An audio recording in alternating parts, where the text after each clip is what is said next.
Baba, tunakurudishia sifa Baba, tunakurudishia heshima Baba, tunakurudishia enzi Baba, tunakurudishia mamlaka.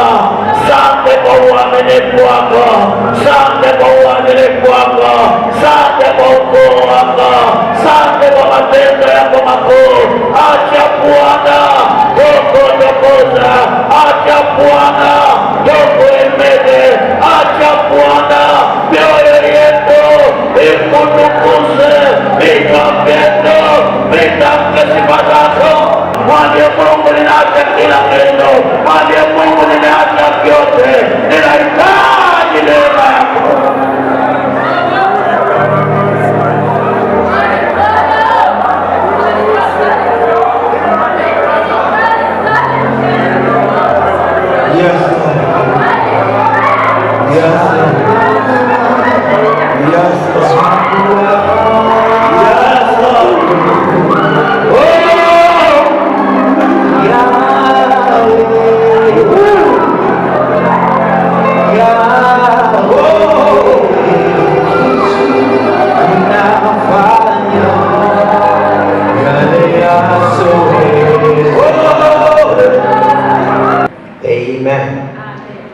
Basi tuende katika neno la Mungu, kitabu kile cha Yeremia sura ile ya 2 na mstari wa 21 na kitabu cha Marko sura ile ya 4 na mstari wa 31. Yeremia 2 mstari wa 21 inasema, nami nalikuwa nimekupanda mzabibu mwema sana, mbegu nzuri kabisa. Umegeukaje basi kuwa mche usiofaa kwa mzabibu mwitu machoni pangu? Asante. Tuende kitabu kile cha Marko sura ya 4 na mstari wa 31. Marko 4 mstari wa 31. Neno la Mungu linasema,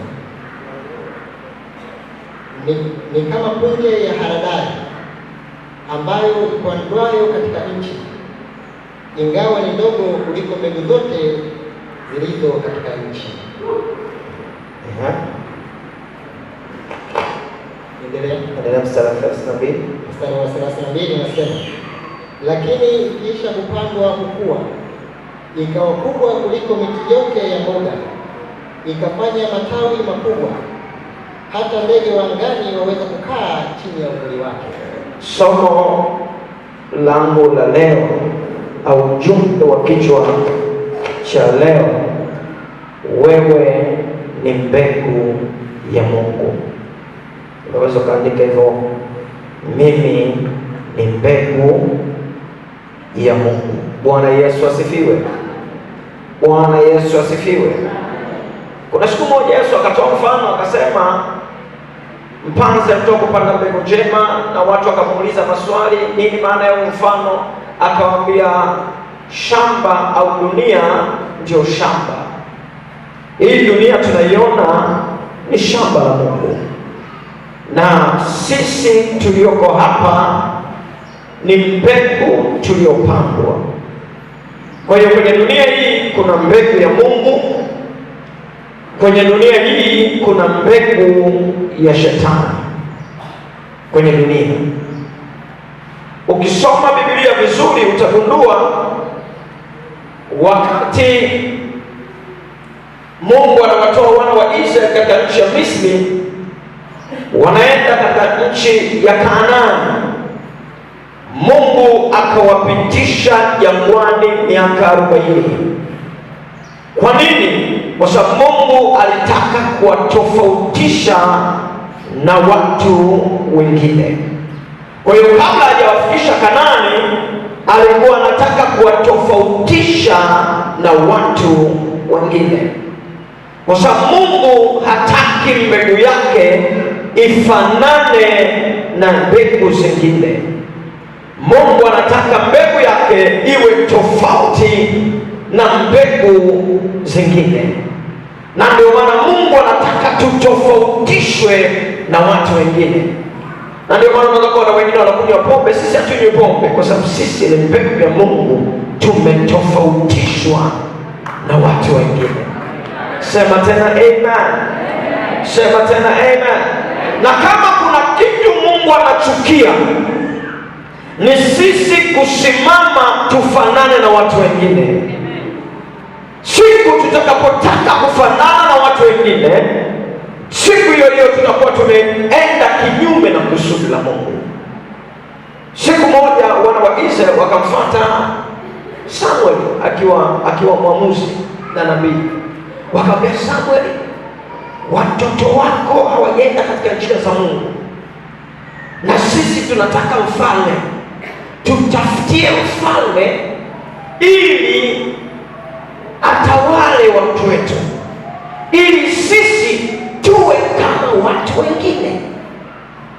Biblia inasema jambo hili lilikuwa baya machoni pa Samuel, na Samuel alipoenda mbele za Mungu, Mungu akamwambia usijali, watafutie mfalme. Hawajakukataa wewe, wamenikataa mimi nisiwe mfalme juu yao.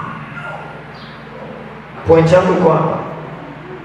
Kwenye dunia kuna aina nyingi za utawala, lakini utawala wetu sisi ni tofauti na utawala wa dunia, kwa sababu sisi ni tofauti na watu wengine.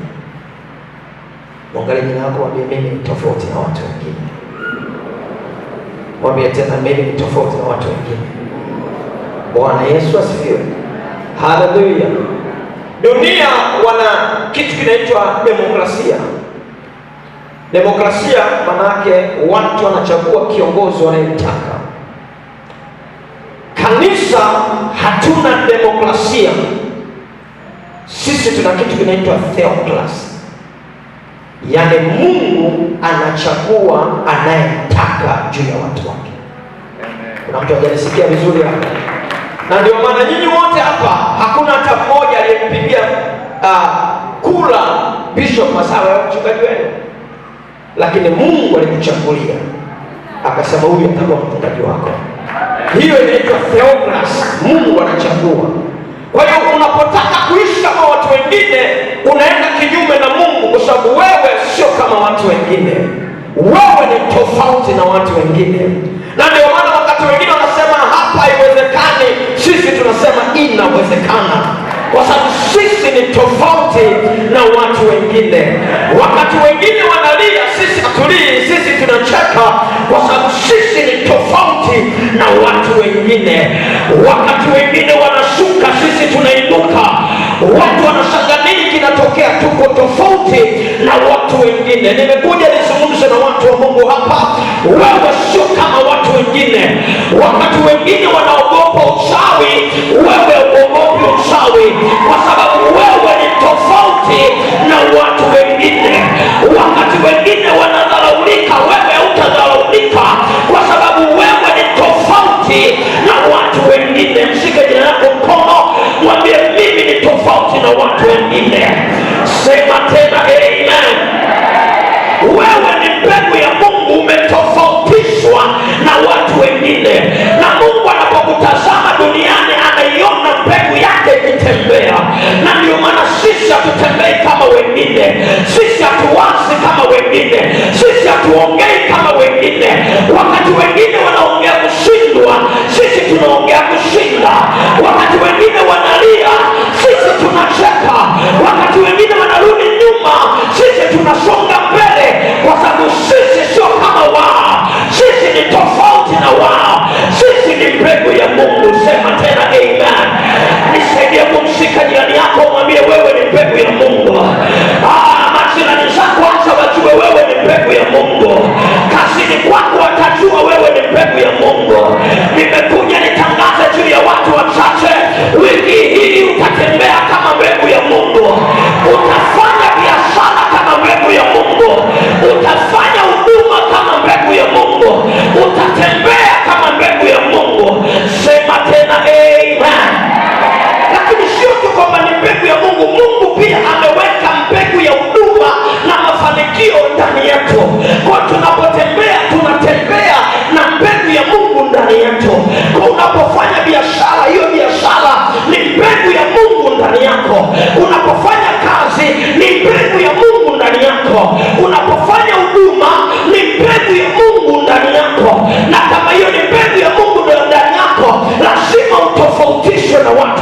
nyingine. Mungu akupe neema katika jina la Yesu, hiyo mbegu ya Mungu ikaonekane.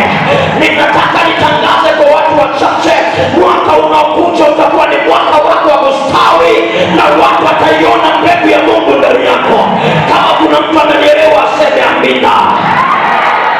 Sema tena amina. Sasa ninataka nianze kuhubiri kidogo. Bwana Yesu asifiwe. Nilikuwa najaribu kukuweka sawa kwamba wewe ni mbegu ya Mungu. Mbegu zina tabia yake. Kila mbegu ina tabia yake. Kila mbegu haiko sawa na mbegu nyingine. Mbegu ya mchicha ni tofauti na mbegu ya mahindi. Mbegu ya mahindi ni tofauti na ya maharage, kwa sababu kila mbegu ina tabia yake. Ninataka niongee tabia tatu za mbegu ya Mungu. Sema amen. Mbegu ya Mungu, sifa ya kwanza ya mbegu ya Mungu, mbegu ya Mungu haifi. Shike yako mkono, mwambie mbegu ya Mungu haifi. Unaweza ukaua mbegu nyingine, lakini mbegu ya Mungu haifi. Ninataka niongee na watu wachache hapa. Haijalishi watu watapambana na wewe kiasi gani, hauwezi kuua mbegu ya Mungu maishani mwako. Haijalishi watu watainuka kinyume na wewe kiasi gani, hauwezi kuiharibu mbegu ya Mungu ndani yako. Wewe ni mbegu ya Mungu na hakuna atakaye kuweka chini. Wewe ni mbegu ya Mungu na hakuna atakayeua mbegu ya Mungu. Kama naongea na mbegu ya Mungu, waseme amina hapa. Sema tena amina hapa. Biblia inasema kwa habari ya mtu anaitwa Shadraka, Meshaki na Abednego. Nebukadneza akakusudia kuiua mbegu ya Mungu, akawatupa katika tanuru la moto. Biblia inaniambia wakiwa ndani ya tanuru la moto, tanuru linawaka lakini wao hawateketei. Nimekuja nitangaze, hata kama utasukumwa kwenye moto hautateketea, maana wewe ni mbegu ya Mungu. Huduma yako haitakufa, maana hiyo ni mbegu ya Mungu. Shika jirani yako mkono, mwambie mimi ni mbegu ya Mungu, hawataniangamiza. Mimi ni mbegu ya Mungu, hakuna mauti inaweza kuua huduma yako, kwa sababu ni mbegu ya Mungu. Hakuna ugonjwa utaua maisha yako, kwa kuwa wewe ni mbegu ya naongea na watu wa Mungu hapa. Hivi naongea na watu wa Mungu hapa. Hivi naongea na watu wa Mungu hapa. Ukiona eti mwana praise anaacha kuimba, anaacha kuimba praise kwa sababu amesemwa vibaya, huyo sio mbegu ya Mungu. Mbegu ya Mungu hawezi kuacha kwa sababu anasemwa vibaya. Mtu aliyeitwa na Bwana hawezi kuacha huduma kwa sababu eti kuna vita. Mbegu ya Mungu haifi. Ninataka niongee na mtu mmoja ambaye wadui amepiga maisha yako na uko katika kiwango cha kukata tamaa. Bwana amenituma kama nabii asubuhi ya leo nitabiri ya kwamba hiyo dhoruba haitakuangamisha, maana wewe ni mbegu ya Mungu. Dhoruba ya biashara haitaua biashara yako, maana hiyo ni mbegu ya Mungu. Nasema kazi ulionayo hautaipoteza, maana hiyo ni mbegu ya Mungu. Ndoa ulionayo haitapotea, maana hiyo ni mbegu ya Mungu. Wewe ni mbegu ya Mungu. Watakupiga lakini hawatakumaliza, maana wewe ni mbegu ya Mungu.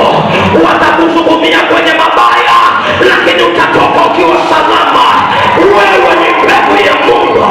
Mtu mmoja anaitwa Danieli alitupwa kwenye tundu la simba. Walipokuja kesho wakamkuta akiwa mzima. Kwa nini? Kwa sababu yeye ni mbegu ya Mungu. Mbegu ya Mungu haifi. Mwambie tena, wewe ni mbegu ya Mungu.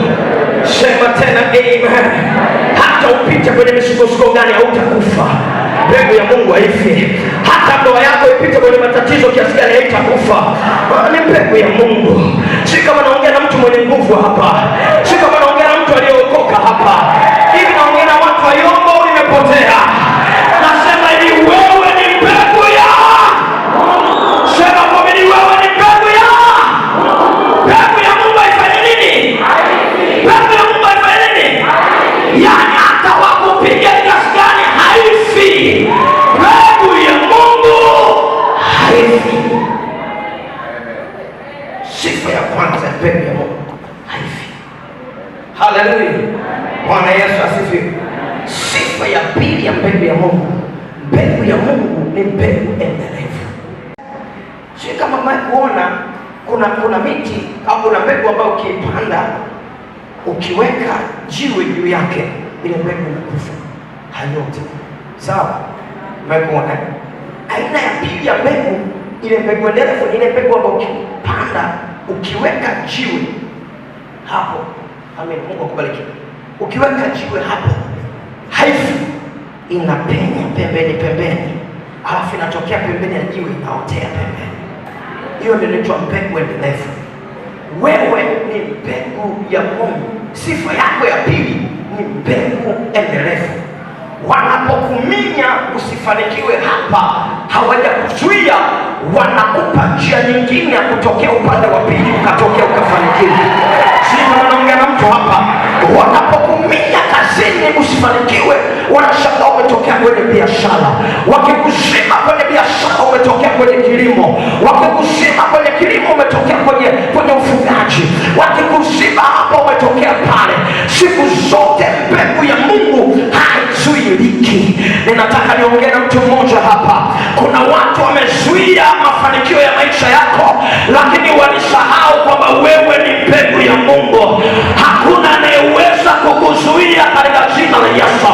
Hawezi kukuzuia kibiashara, hawezi kuzuia kwenye kazi, hawezi kuzuia kwenye huduma. Wewe ni mbegu ya Mungu. Popote watakapokuzuia, watakuona ukitokea upande wa pili. Sijui kama kuna mtu ananielewa hapa. Mbegu ya Mungu haizuiliki. Sijui kama kuna mtu anaacha nikupe ushuhuda wangu. Sema amen. Shetani alipoinuka nikiwa na huduma banana na nikajua nimekwisha, lakini shetani alisahau kwamba mimi ni mbegu ya Mungu. Waliponizuia hapo, wakasikia nimenyanyukia Mbeya. Shetani akanyanyuka Mbeya, akaizuia huduma. Alipozuia Mbeya, wakasikia nimenyanyukia Msoma. Walipozuia Msoma, nikanyanyukia Shinyanga. Walipozuia Shinyanga, sasa hivi niko Kilimanjaro. Nimekuja nitangaze na mtu mmoja hapa, watasikia unavyotokea upande wa pili. Huduma yako itatokea upande wa pili, kazi yako itatokea upande wa pili, biashara yako itatokea upande wa pili. Hautazuilika. Shika jirani yako mkono, mwambie hawatanizuia. Watapambana sana, lakini hawatanizuia. Watainuka sana, lakini hawatanizuia. Watapambana sana, lakini hawataninyamazisha. Ninayo habari njema, watakuona upande wa pili. Watakuona ukiinuka upande wa pili. Watakuona ukiinuka upande. Sisi kama naongea na mtu wa Mungu hapa, hivi ndio naongea na watu wa Mungu hapa. Yaani kama ningekuwa Moshi ningesikia mama anavyoshusha vigelegele hapa. Ninataka niongee na watu wachache hapa. Hakuna anayeweza kukuzuia. Nasema hajazaliwa anayeweza kukuzuia. Hajatokea anayeweza kukuzuia. Kama hujanielewa, acha nitabiri juu ya madhabahu hii. Hajatokea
mwingine hapa anatafuta njia, haijalishi ni miaka mingapi, lakini kuna siku mtasikia upande wa pili.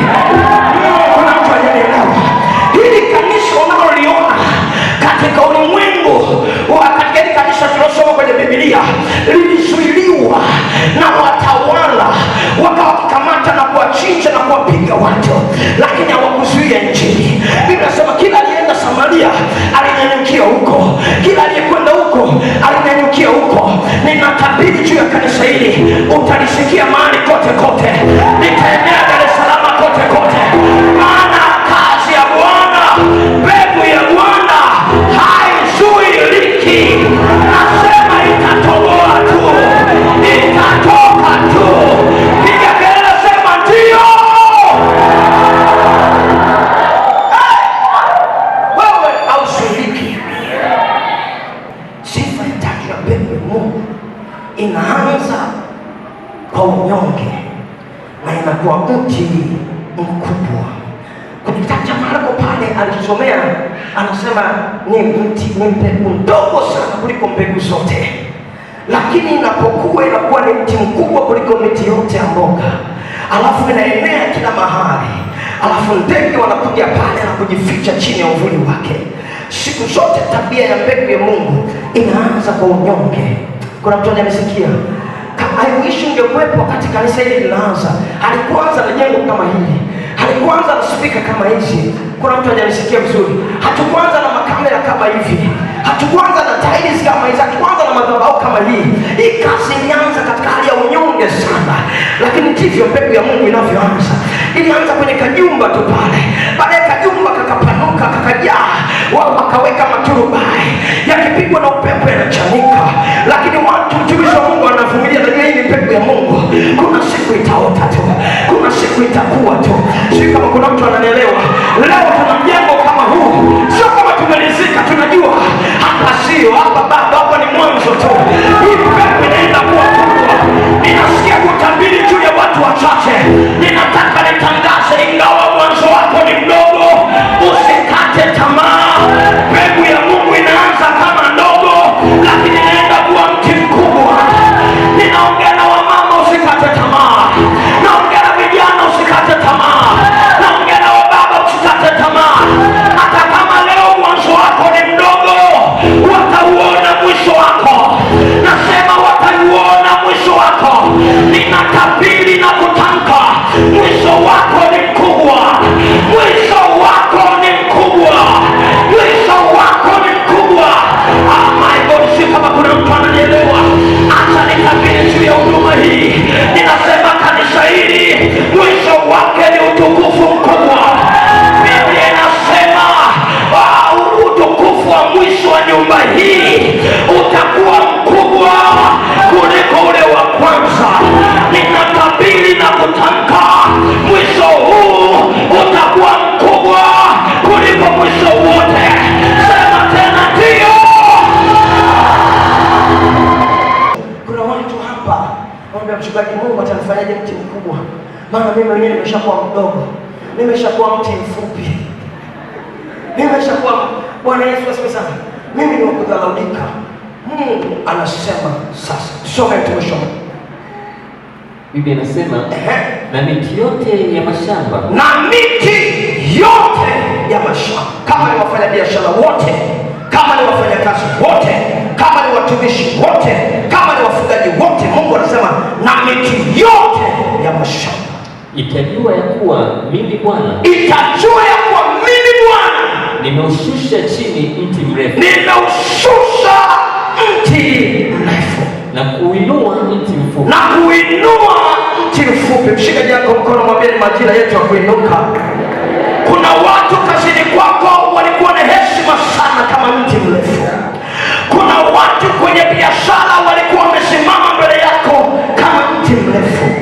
Kuna watu kwenye huduma walisimama kama mti mrefu, lakini Bwana anasema anaenda kuushusha mti mrefu na kuinua mti mfupi.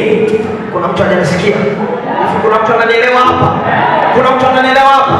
Hebu mtikise, mwambie ni majira yako ya kuinuka. Hebu mtikise mpaka atikisike vizuri, mwambie ni majira yako ya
kupinda. Maikoshi, kama kuna mtu anauelewa unabii huu, ni majira ya kuinuka. Nasema ni majira ya kuinuka. Wewe uliyedhoofika, ni majira ya kuinuka. Wewe uliyelia, ni majira ya kuinuka. Anasema nitauinua mti mfupi. Haleluya, haleluya. Majira yale ya kupeswa yamekwisha. Ni majira ya kuinuliwa mti mfupi, mti uliodharauliwa, mti ulioonekana ufai. Bwana anaenda kuinua. Sema tena amen. Malizia mtumishi wa Mungu hapo tuombe. Anasema na kukausha mti mbichi, na kukausha mti mbichi, na kustawisha mti mkavu. Muulize jambo, je, kuna mahali pana ukame kwenye maisha yako? Kwenye biashara kuna ukame, kwenye huduma kuna ukame, kwenye ndoa kuna ukame, kwenye kazi kuna ukame. Bwana anasema anaenda kustawisha. Wishi ningekuwa mosho angekuwa amepiga vigelegele vya shangwe. Sema tena amen. Sema tena amen. Mungu anaenda kukustawisha katika jina la Yesu. Watakaposikia umeanza kujenga, waambie Mungu amenistawisha. Watakaposikia umefungua duka la pili, ujue Mungu amesha kustawisha. Watakaposikia umepandishwa cheo, Mungu amekustawisha. Watakaposikia biashara zako zinaenda vizuri, Mungu amekustawisha. Watakaposikia ndoa yako ina amani, wajue Mungu amekustawisha. Watakaposikia afya yako imeimarika, wajue Mungu amekustawisha. Ni majira yako ya kustawishwa, ni majira yako ya kustawishwa. Waliokuona unakufa watakuona ukiwa hai, waliokuona unaibika watakuona ukiheshimika, walikuona unafukuzwa watakuona ukipata heshima. Ni majira ya kustawishwa. Mshike jirani yako mkono, mwambie ni majira yangu ya kustawishwa. Nitastawi katika jina la Yesu, nitastawi katika jina la Yesu. Walionidharau wataniona nikistawi, walionicheka wataniona nikistawi, walionikatia tamaa wataniona nikistawi. Nikikelele sema ndio.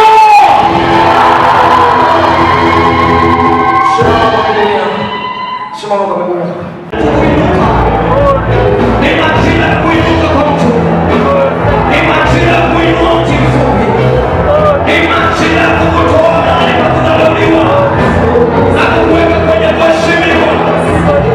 Ni majira ya kuiondosha aibu yako, ni majira ya kuiondoa huzuni yako. Nena kwa lugha, mwambie Bwana akutane nawe. Nena mahali rebosha na mahali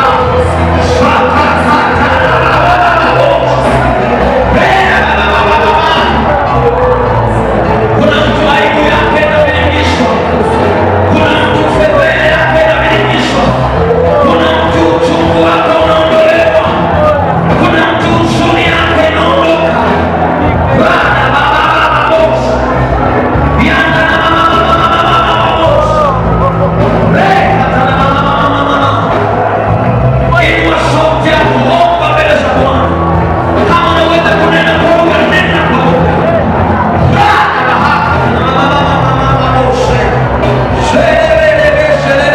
Ninawabariki mkutano huu. Huu ni mkutano wako mtakatifu. Watu wako tumekutana kwenye madhabahu yako. Ninaomba Mungu ukawabariki watu hao. Ninaomba Mungu ukafanye jambo jema juu ya maisha yao. Wape kicheko, wape sababu ya kukushukuru, wape sababu ya kukuinua, wape sababu ya kukushukuru. Neema yako ikawa juu yao. Baba, ninaomba ukawabariki watu hao na kuwapa afya njema. Naomba ukawabariki kwa amani, ukawabariki kwa kicheko, ukawabariki kibiashara, ukawabariki katika kazi, ukawabariki katika ufugaji, ukawabariki katika kilimo, ukawabariki katika kila jambo wanaotia mkono kufanya. Maisha yao yakabadilika na kustawishwa, furaha ikastawi tena, amani ikastawi tena. Watu wao kanachangamka na kustawi na maisha yao yakachangamka. Ninawabariki tangu sasa, ninafungua njia zao za baraka na uchumi. Natangaza kustawi na kufanikiwa katika jina la Yesu.